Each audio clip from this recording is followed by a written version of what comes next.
İkinci şart. El-yakin. Cezm. Bismillah, elhamdülillah, ve salatu ve selamu ala Resulillah.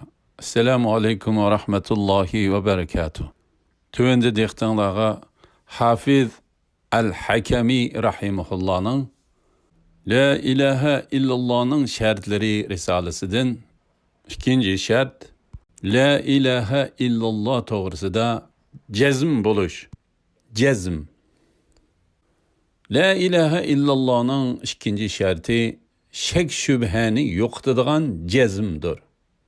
Yani bu La ilahe illallah degan kişinin bu sözünü onun dalaletine toluq cezm qilgan holda qat'iy ishonch bilan deyishidir. Chunki shaklik ilmning ziti bo'lgan jazmlik ilm bo'lmasa iymon vujudga chiqmaydi. Iymonga shak aralashsa qandoq bo'ladi? Allah subhanahu wa ta'ala Sure Hujurat 15. oyatida shundoq deydi. أعوذ بالله من الشيطان الرجيم إنما المؤمنون الذين آمنوا بالله ورسوله ثم لم يرتابوا وجاهدوا بأموالهم وأنفسهم في سبيل الله أولئك هم الصادقون. Tercümesi, faqat Allohga ve onun payg'ambariga iymon keltirgan, andin iymonida shak keltirmagan, mollari bilan, jonlari bilan Allohning yo'lida jihad qilganlar mu'minlardir. Ana shular iymon davosida rostchillardir.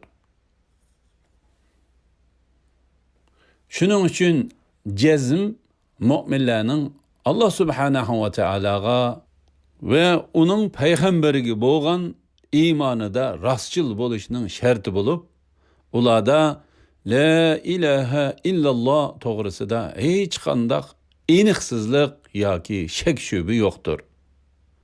Jazmning ziti bo'lgan aniqsizlik munofiqlarning illatlaridandir.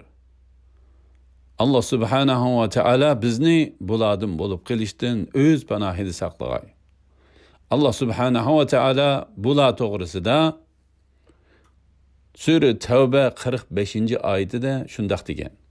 إنما يستأذنك الذين لا يؤمنون بالله واليوم الآخر وارتابت قلوبهم فهم في ريبهم يترددون. Tercümesi, ey Muhammed sallallahu aleyhi ve sellem, sendin faqat Allah'a ve ahiret günüge işenmeydiganlar, dillerida Allah subhanahu ve ta'ala'nın birligiga ve senin peygamberliginge gumanı barlar ruhsat so'raydi. Ular öz gumanida tingriqab yurdi.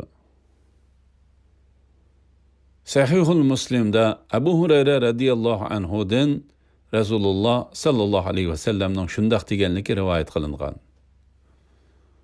Tercümesi, men Allah'tan başka ibadetki layık hiç ilah yo'qligiga ve mening Allah'ның Resulü ikenligimge guvohlik beraman.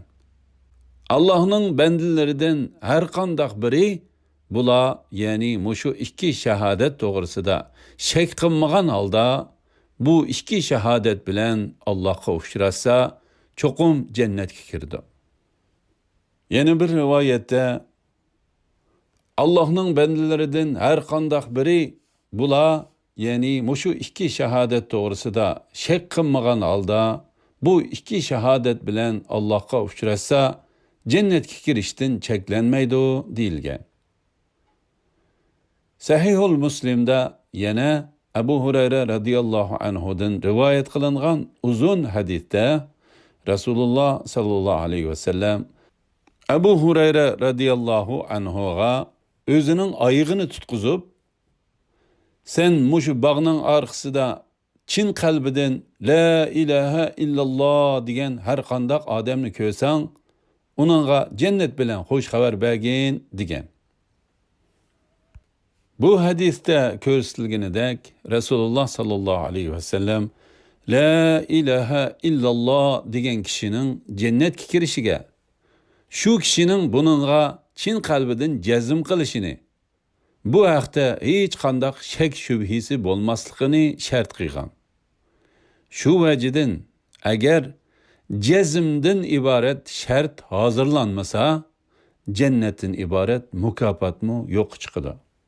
Alhamdulillah, yuqorida İmam Hafiz al-Hakami rahimahullohning La ilaha illallahning shartlari risolasidan ikinci shart La ilaha illalloh to'g'risida jazm bo'lish degan temasini angladinglar.